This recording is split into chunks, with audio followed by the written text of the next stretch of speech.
Hi again, Risa here, back with another episode of Ask Risa. This is my weekly video series where I discuss some common wedding planning questions and give you advice on various wedding related things if you're trying to plan your own wedding. There are a whole bunch of videos earlier in this series that you can find on a playlist on my YouTube channel, which is under Risa James Events. So this week and for the next few weeks, I am going to talk about how to have a sustainable wedding. When I was making notes for this episode, I realized that this topic is bigger than I can fit into one 10-minute video. So I'm going to break this up, I think, into 4 parts. So stay tuned for the next couple of weeks to hear the remaining parts of this series. But today I'm going to start by talking about paper goods and stationery. So sustainability is going to be a big trend in 2020. Which is what I've read, mainly because young millennials and Gen Z, which are the generations that are currently getting married, are very environmentally aware and active and conscious and forward thinking. So they think about waste, and weddings generate a lot of waste. There's a ton of stuff that goes into putting on a wedding that is a one-time use only. It's either garbage when it's done, or it's like, what are you going to do with it when the wedding is over? So then it becomes garbage just because there's no other good use for it. And paper goods are a big part of that. So the first thing you do, one of the first things you do after you get engaged is you set a date, pick a venue, and send out save the date cards to your friends and family so that they can mark off their calendar. So generally those are paper cards that you put in the mail and mail to people. But they don't have to be. You can easily do that online, either through something like Paperless Post, or just by sending an email, or creating a wedding website and just emailing people the link to it. And you don't even have to say anything in the email. Just send them a link and tell them, hey, we have something to announce. Here's a link, and they'll go to the website and realize that you're engaged. And here's the save the date. Those are super easy. You can also do wedding invitations electronically. I don't love the idea because I am a traditionalist. I really love paper invitations. I really love hand calligraphied envelopes that show up in your mailbox with nice stamps on them, and it's a heavy, thick invitation. That's my jam.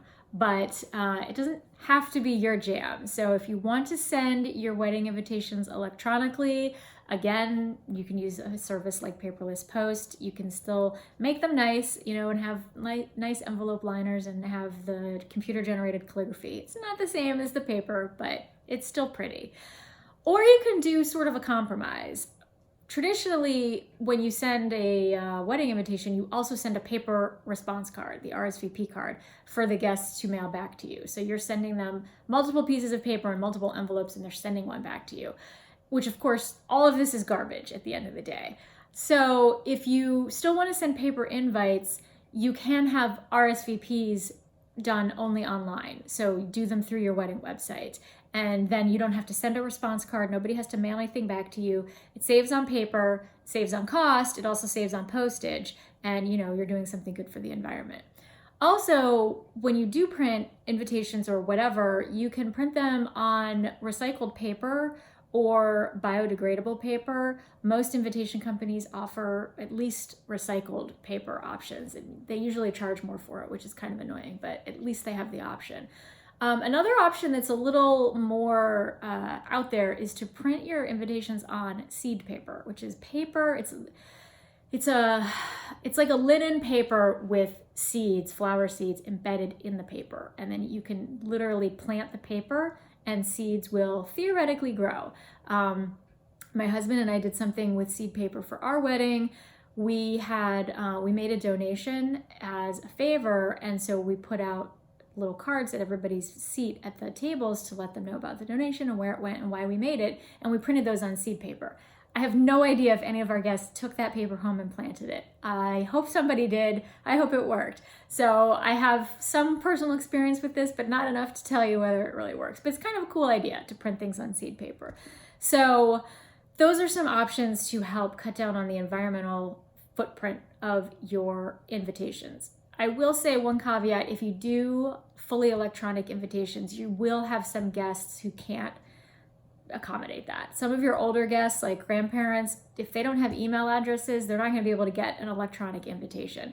So either, maybe there's somebody, like one of your parents lives nearby and they can help them out, or they can just find out about the wedding the old-fashioned way through word of mouth and let you know that they're coming. I mean, if it's someone like your grandparents, you're probably gonna know. But if it's other relatives or family friends who are older and for some reason don't have email, you may have to work a little harder to get their RSVPs and to get all the wedding information to them if you're not gonna do a paper invitation.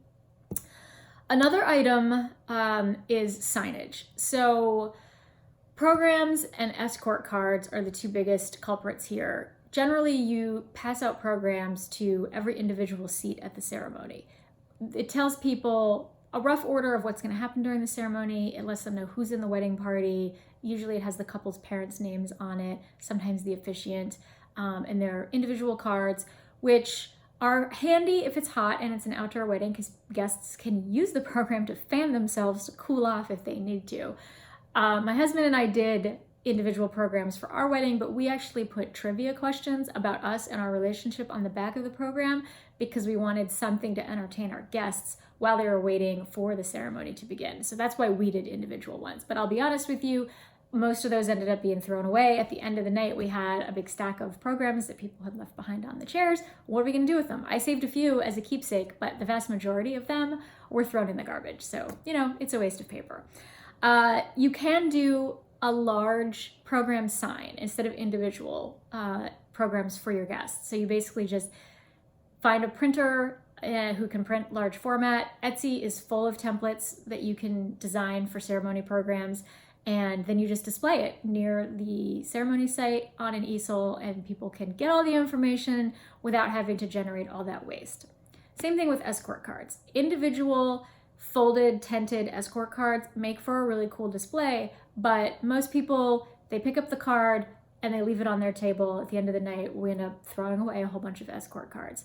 So to avoid that, you can just do a seating chart instead, where you have, again, a large board and it's displayed on an easel and it lists table 1 and the people's names, table 2 and the people's names. For guest counts that are 200 plus up to like 500, I don't recommend listing by table. I recommend doing alphabetical because when you have that many people, it's gonna take people forever to scan a large poster and figure out what table they're at. But if you do it just like letter A through B and just the people whose last names fall into A through B, and then you put their table number next to their name, and then you do C through D, E through F, etc., etc., it's way easier for people to find their table if you have a large guest count. But that approach also cuts down on the number of individual pieces of paper that you have to print. Table numbers are less of a culprit because usually you don't have a million tables. If you have a really large guest count, you could have 30 or 40 tables though. So if you wanted to do something creative, if you have a theme, you can name your tables instead of numbering them. So like if you have a wine theme, like my husband and I did, we actually named our tables after different wines. So you have a Cabernet Sauvignon table, a Pinot Noir table, a Zinfandel table, etc. I've seen this done with books, great literature, and you put a copy of the book on the table, and that's how people find their table. It's not table 1, it's table Moby Dick or whatever. So there are ways to get creative so that you don't have to print a bunch of table numbers. And one more note about finding a company that does like recycled paper or plant seed paper or something like that. There are also companies out there that either give back to environmental causes or even plant a tree. I think Paper Culture is the company that plants a tree with every order. So they're like giving back to the tree community for having had one cut down to make the paper to print your invitations. So that's something that's kind of nice too, something to keep in mind. Those companies are definitely out there. You just have to know where to look or ask your wedding planner for help. So those are my tips on how to cut down the environmental footprint of your wedding paper and stationery. Next week, I'm going to talk about florals and decor because there's a whole lot of waste in that area as well. And there are definitely things you can do to mitigate that. So if you have any questions, feel free to comment below or shoot me an email, which is listed in my YouTube profile. And I will be back next week at the same time to talk about more sustainable wedding tips. See you then.